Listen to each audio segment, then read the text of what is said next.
etxaia bada lehengoa eta berbera.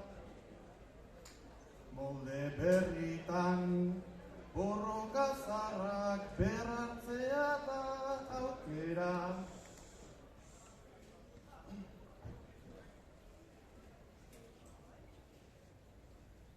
Molde berritan borroka zarrak berrantzea da aukera.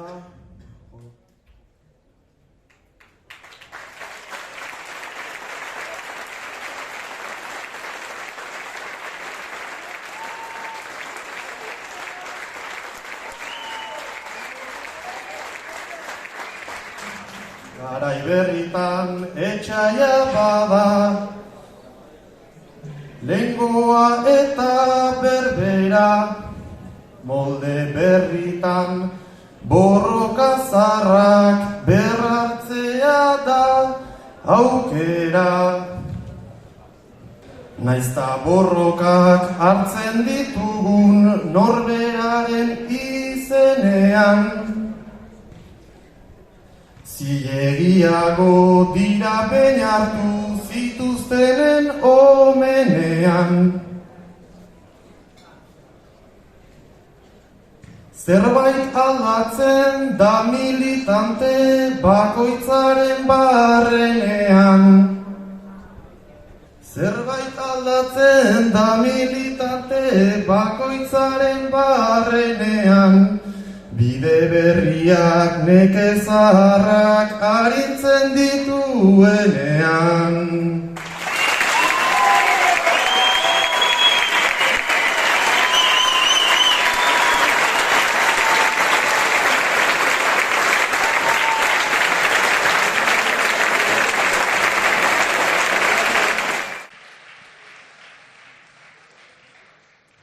Aiaren Anti-Imperialist Action Irlanden elkartasun bezua jarduni. Euskal Herriarentzat askatasuna. Sirxa, Tagier, Damaskaj. Freedom for the Basque Country. Elkartasun agiri hau Anti-Imperialist Action Ireland eta Irlandar Errepublikazale sozialisten gandik luzatua da. Aia, Britaniarrek, Europar Batasunak eta Estatu Batuarrek Irlandako uhartean burutzen duten imperialismoa borrokatu eta honen aurrean erresistitzeko mas antolakunde errepublikazale sozialista da. Aiak eta jardunek gure nazioen askapen nazionalaren eta iraultza sozialistaren helburu komunak partekatzen ditugu. Bi antolakundeok nazio askapenaren aldeko borroka eta klase gatazka txanponberaren bi aurpegiak direla partekatzen dugu. Biok onartzen dugu nazio mugimenduaren izaera demokratikoa, baina ez dugu onartuko inolaz ere bere buruari privilegioak besterik onartuko ez dizkion burgesia nazionala gailentzea. Horren aurka borrokatuko dugu dagokizkigun iraultza sozialistetan. Gure iraultzek antzeko terminoak baitituzte oinarri, independentzia eta sozialismoa. Gure askapen nazionalaren borrokak status quoarekin bukatu eta gizarte ustela irauli nahi duela aitortzen baitugu. Txobinismo nazionalaren bidetik aldentzen gara. Ez baitugu etxaitzat hartuko nazio zapaltzailearen herria. Beti ere, gure autodeterminazio eskubidea onartzen badute. Gure etxai bakarrak estatu imperialistak defendatzen dituztenak dira. Beraien helburu berekoiak gure nazioen aurka zuzentzen dituztenak. Gu hemen Irlandan, Britainiaren, Europar Batasunaren eta Estatu Batuen imperialismoaren kate hirukoitzaren gandik giltzapeturi gaude. Euskal Herria, Espainiar, Frantziar eta Europar Batasunaren imperialismoaren gatik eta nazio zapalkuntzaren gatik kateatuta aurkitzen den bezala. Gure bi mugimenduak, gure herrialdetako liberalen gatik erasotuak, jazarriak eta zentsuratuak dira. Irlandarren zerbitzura dauden egunkariek gure lurraldearen 4 baino ez dituzte hartzen. 5. Indar Britainiarren okupazio militar zuzenaren menpe dagoelarik. Zatitutako herrialdean bizi gara. Hedabide liberaletan, bi aldetako batek ere arrazoirik ez duen egoera konplexu gisa korapilatzen duten arren, argi dago zein den zapaldua eta zein zapaltzailea. Irlandarrek jazarpenari aurre egin eta hau suntsitzeko aurrera eramandako edozein borroka hedabideetan zentsuratua da gaur egun. Errebizionistengatik zikindua delarik borroka historikoi dagokienez. Biok aurkitzen ditugu gure hizkuntza nazionalak zapalduta. Hizkuntza hilak, arkaikoak eta atzerakoiak balira bezala tratatuak direlarik. Nazio zapaltzaileek eratutako saltzaile eta administrazio traidoreen partetik. Gure kultura nazionala komunikabideetan sastakatua da, Ipar Ameriketako eta Britainia handiko kulturek ordezkatzen duten bitartean. Zuek antzeko egoeran aurkitzen zaretelarik, beste nazio baten kultura zuenari inposatua denean, izan Frantziakoa zein Espainiakoa. Biok ezagutzen dugu traizioaren zapore mingotsa. Gure mugimendu nazionaletako zuzendaritzek, kontzesioak eta eroskeriak bere egin eta herria botata utzi baitute. Horrela, iraultzaren tresnak desegin dituzte, herriarenak zirenean, bai Irlandan, bai Euskal Herrian urrenez urren. Biok dakigu bidea malkartsua dela. Dena agindu ziguten mugimenduak ikusi ditugu, baina ezer bete ez dutenak. Borroka iraultzailearen bideari uko egin eta errebisionismo eta kretinismo parlamentarioaren amildegi sakonetan barneratu direnak. Aia, Irlandar antolakunde feminista proletarioa denez gero, emakume eta LGTB burkideen askapena, gure herrian bakarrik iraultza sozialistaren bitartez erdiatzi daitekela aitortzen dugu. Irmoki sinisten dugu emakume, gizon eta burkide ezbinarioen militantzia parekidean. Horrela, kapitalismopean ematen den sexuen arteko dominazioarekin amaitu nahi dugu.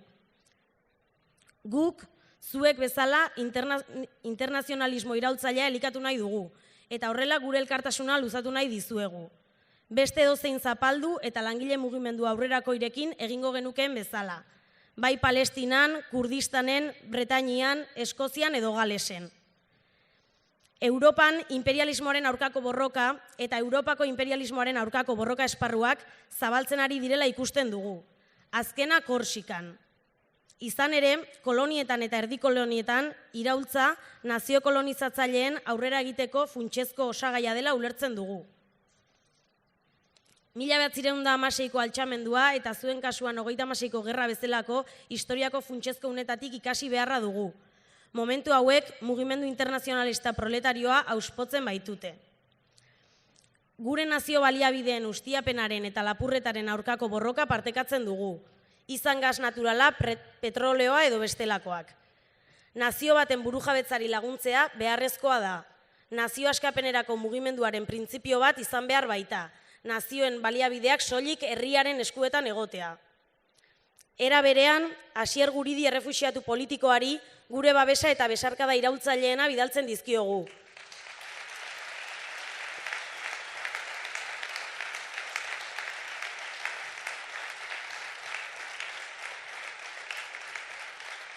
Venezuelako estatu espainolaren kontsulatuan burutzen ari den gosegrebaren harira. Eta honek, Frantziar eta Espainiar estatuetako agintari errepresibon eskuetan dauden euskal militante eta preso guztien askatasuna galdegitera garamatza. Aurrera Euskal Herriaren askapenera arte!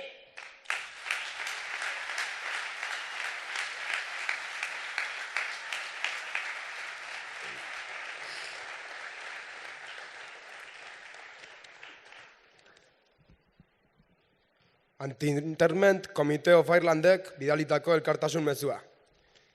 Elkartasun agurra jardun koordinadorari eta Euskal Herriari orokorrean, euren nazio egunean, aberri egunean, 2022 urte honetan. Euren familiengandik eta lagunengandik urrun, hainbat eta hainbat eusko preso politiko, Espainiako zein Frantziako estatuetako espetxeetan zehar sakaganetuta daudenaren jakitun gara. Horrekin batera, jakitun gara, borroka estatuei naiz klase dirigentei jota irabazi daitekela aldarrikatzen duten horien borroka tradizionatua izan dela. Irlandar autodeterminazioaren aldeko borrokak ere antzeko tradizioa izan zuen. Pazifikazio prozesuak jada 50 Irlandar preso errepublikar utzi dituelarik bai Irlandar estatuan, bai Britaniar kolonietan. Irlandar preso errepublikazale hauen espetxeratzea, epaimairik gabeko izaera bereziko auzitegi politikoek kudeatutako legedi jazartzaileen bidez burutua izan da, Irlandako administrazio banatan. Gure antolakunde txikia edozein alderdi politiko edo talderekiko independentea da, hamarkada bateko existentzia duelarik. Gure helburu nagusia, Irlandar errepublikazaleak, euren lizentziak baliogabetuta eta fiantzak ukatuta, inolako epaiketarik gabe espetxeratuak zigortutako Irlandar espetxeratuak izaten ari diren kontzientzia sortzea da. Era berean, hainbat kanpaina burutu ditugu zigortutako irlandar preso errepublikazaleekiko elkartasunean, euren espetxeratze baldintzen eta euren giza eskubideen ukapenaren inguruan. Baita eurek burutu ez dituzten ekintzengatik modu erratuan espetxeratuak izan diren errepublikazale errugabeen babesean ere. Gure elkartasun agurra bidaltzen diogu zuen antolakundeari, Euskal Herriari orokorrean eta euskal preso politikoei bereziki.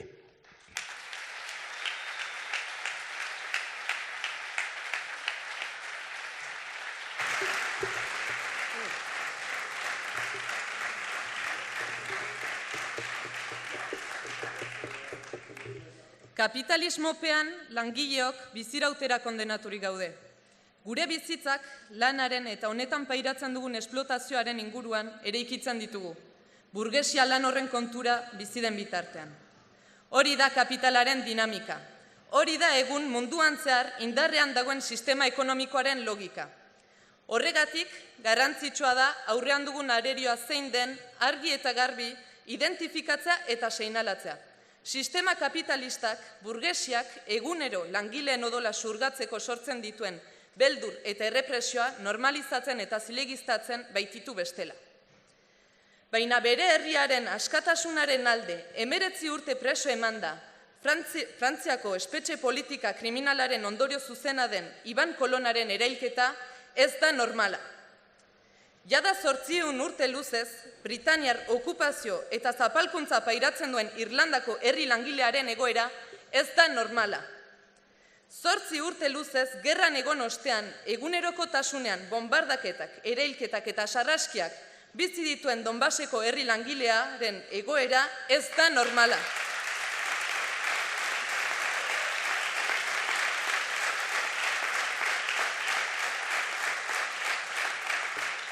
Eta askoz ere ankerragoak dira normalitatetik kanpo geratzen direnak, NATO bezalako instituzio kriminal nahi ziltzaileak zuritzeko eta zilegiztatzeko saiakerak. Testu inguru horretan kokatu behar dugu Euskal Herriak bizi duen egoera. Egun gure herria, bai Frantziako zein Espainiako estatuen menpe dago. Bi estatu hauek Euskal Herria ez aitortzeaz gain, bere ukazioan oinarritutako zapalkuntza burutzen dute Euskal Herriko langileriaren aurka. Izan ere, ongi ulertu behar dugu nazio auzia. Estatuek merkatu bateratu bat lortzea zaratago, langileriak burgesiaren proiektu politikoa sostengatzeko eta babesteko batasun elementu gisa baliatzen dutela, jarrera interklasista sustatuz. Aurretik aipatu ukazioa eta Espainiako zein Frantziako estatuek Euskal Herri langilearen aurka burutzen dituzten erasoak Estatu nazionalak berezkoak dituen motivazio ideologiko gisa ulertu behar ditugu. Beraz, Espainiar eta Frantziar estatu kapitalistaren sorreran bertan kokatu behar dugu Euskal Herriaren zapalkuntza. Ukazioaren helburu argia baita Euskal Herriaren asimilazioa. Horretarako, estatuek Euskal kontzientzian banaketak eta arrakalak sortzen dituzte, instituzioak baliatzen dituzte hortarako. Eta instituzio hauek babesteko, burgesiaren nagusitasuna bermatzeko, kolorez berdinetako txakurrak baliatzen dituzte herri langilearen aurka jotzeko. Alienazioari bide egitearren eta gure identitateari uko egitearren Euskararen aurkako erasoak normalizatzeaz gain, Euskal hizkuntza eta kultura egun turismora bideratu nahi duten lurralde baten souvenir bilakatu dituzte. Burgesiarentzat dena baita negozioa, gure bizilekuak merkantilizatzeko punturaino. Gauzak horrela, ukazioa izaera politikoko erabakia denez gero, klase ikuspegia duen izaera politikoz jantzi behar dugu Euskal Herriak bizi duen zapalkuntza. Argi izan behar dugu Euskal Herria naziotasunari erreferentzia egiten dion izaera politikoko kontzeptua dela. Euskal Herria eta hortaz normalizatutako zapalkuntza borrokatu behar dugu. Bide horretan Euskal Herriko langileei geure proiektu politiko propioa eraikitza dagokigu. Eta honi erantzunez, osatu beharreko kontraboterearen emaitza izan behar dira instituzio propioez hornitu behar dugu. Eta horretarako beharrezkoa suertatzen da Euskal Herri langilearentzat Espainiar eta Frantziar estatuekiko apurketa politikoa. Estatu hauek jazarpenaren zein biolentziaren erabilgera eta mehatxua eskaintzen dizkiote herri langileari. Langileria burgesiaren mesedepeko morrontzara kondenatzen duen sistema kapitalistaren baitan. Horregatik, aipatutako apurketa politikoa gauzatzeko, konfrontazio politikoa balioan jarri beharreko terminoa izan behar da Euskal Herriko langileon proiektu politikoa aurrera eramateko. Konfrontazio politikoa gainera Euskal Herrian Euskal Estatu independente eta sozialista baten erdiespenerako bideratutako prozesu iraultzailearen motorra izan behar da. Horretarako, prozesu iraultzailea muturreraino eraman eta alternatiba iraultzailea elikatu behar duen subjektu politikoa osatu beharra dago. Hain zuzen ere, Euskal Herrian bere lan indarra saldu eta askapen nazional zein sozialaren alde antolatutako langilez osatuta egon behar duen subjektu politikoa. Euskal Estatu independente eta sozialista baten erdiespenaren alde diharduen subjektu politikoa. Euskal Herri langilea ezin baita mugatu sistema kapitalistak baimendutako lan egiteko moduetara. Hauek, langileriaren potentzialtasun iraultzailea deuseztatzeaz gain, burgesiaren ideologia sostengatu eta birproduzitzera doaz bideratuta. Etsaiak ez baitu inolaz ere emateko prest dagoena baino gehiago emango. Burgesiak ez dio inolaz ere bere privilegioei era voluntarioan uko egingo.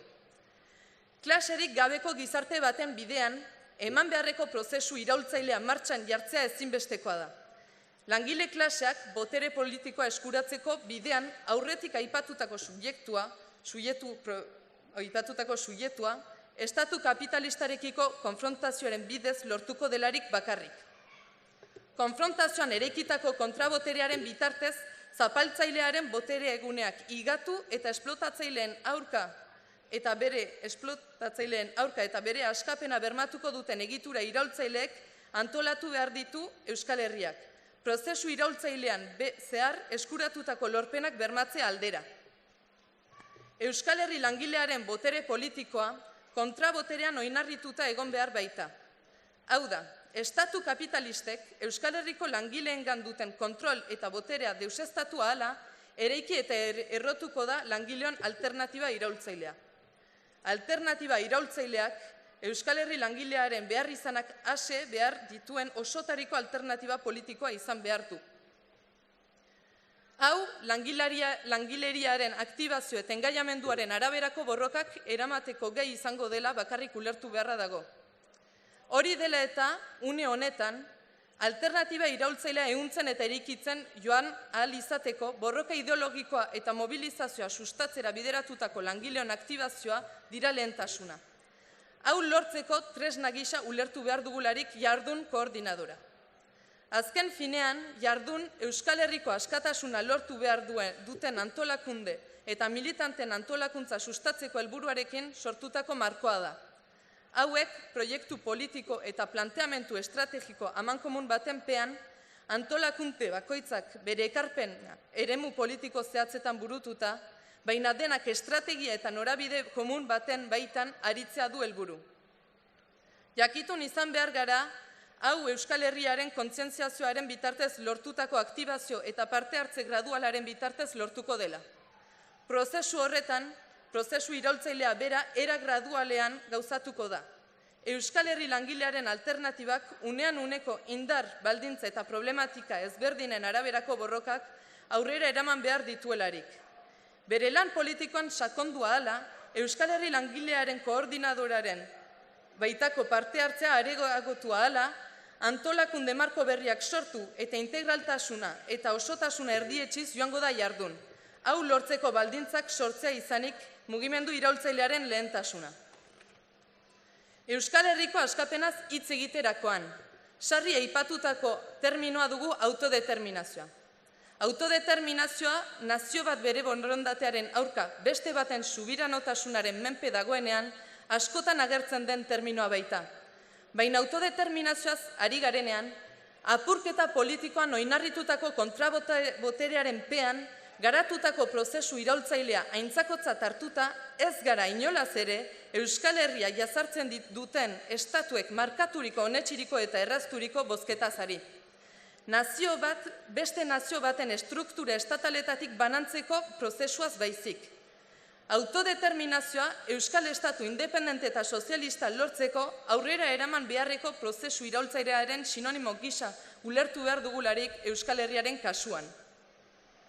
Autonomismoa, estatuek erraztutako soberakinen kudeaketan oinarritutako borroka, ez baita aukera bat. Ez da mugimendu iraultzailearentzat mai gainean dagoen autu zilegia. Honek, erreformismoa eta estatuen botere eta aspiratze posizioaren indartzea suposatzen baitute bakarrik. Euskal Herri langilearen askapenera bideratutako helburu estrategikoei uko egitearekin batera. Hala ere, akats larria izango litzake askapen nazionalaren bitartez, langileen askapena mekanikoki emango dela sinestea. Hau, klase borrokaren baitan ulertu beharra dago. Autodeterminazioa bera klase gatazkaren baitan kokatu behar dugularik. Bestalde, sozialismoaren izenean klase gatazka itzaki, langileen batasuna argudio gisa baliatuz, nazio auzia ukatu gutxietsi edo talboratzea, estatu kapitalistek inposatutako nazio zapaltzailearen esparrua onartu eta burutzen duten zapalkuntza indartzea dakarte. Nazio auziari dagokionez, posizio ezak ere, lege injustuak eta indarra aplikatzen jarraitzeko aukera ematen die Frantziar eta Espainiar estatuei. Euskal Herriko langileak pairatzen duten zapalkuntzaren dimentsioa ezkutatzen laguntzen duelarik. Zapalkuntza baten aurrean, isilik egotea, norbere buruan neutro posizionatzeak, zapalkuntza babestea baitakar. Posizio neutruek, botere harreman zapaltzailek, denbora eta espazioan zehar, aldaketarik gabe jarraitzen ahalbidetzen baitute hauek betikotuz. Bide horretan, independentziaren aldarrikapen hutsak, Euskal Herriko burgesiaren interes eta proiektu politikoari egiten dio mesede bakarrik. Eta Euskal Herrian nazio auzia jorratzen duen sozialismoa ukazioaren eskutik doa. Klase parametroetan nazio auziaren potentzial iraultzailea ukatzen duelarik. Euskal Herri langileak pairatzen duen nazio zapalkuntza dela eta Euskal Herriko prozesu iraultzailearen emaitza izan behar da Euskal Estatu independente eta sozialistaren erdiespena. Alternatiba iraultzaileak, independentzia eta sozialismoaren ezinbesteko defentsa burutzea zaratago, hau Euskal Herri langilearen posizio politikoaren oinarria izan behar delarik.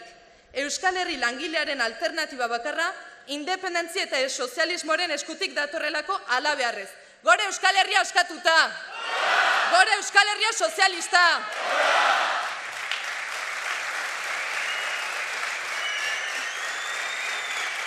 Zutik lurrean kondenatu, zaren langile pistea.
Eusko Gudaria